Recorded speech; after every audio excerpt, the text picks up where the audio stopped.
Joey, I understand that you're acquainted with one of the members of our church. Do you want to tell us how you ended up sitting alongside this man, who it is, and how you ended up sitting together?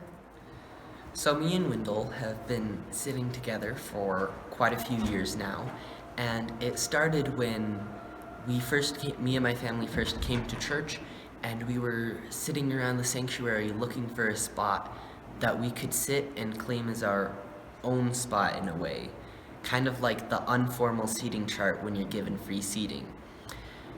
And so we sat next to each other, and my mom, being the great mother that she is, had her hyper kids sit on one side of her, and Wendell and other people of the congregation sit on the other side.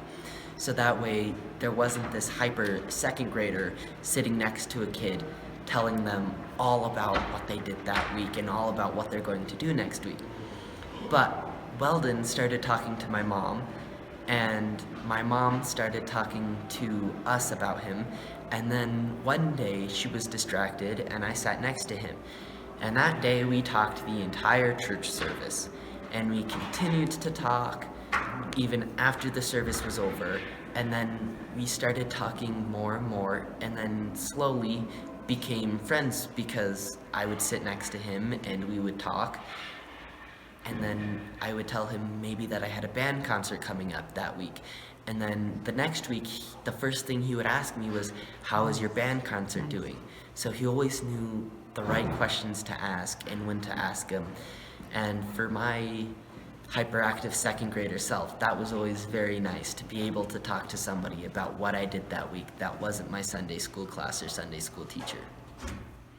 Joey, what are the qualities you appreciate in Wendell? What makes him a special person to you?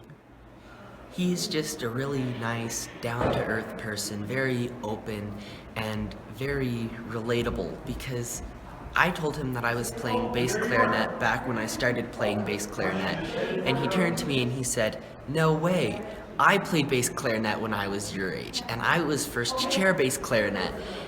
And it was just fun and fascinating to hear about what he did when he was my age, and then what I'm doing now being my age. Lovely wording on my part.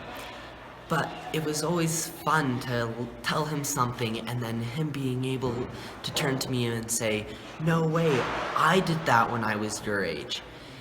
And then he would tell me about what he did, and I was all eyes and ears listening to those stories. I love hearing about what older people did and what older people are doing. It's just super fun and super interesting for me. Okay. Okay, thanks.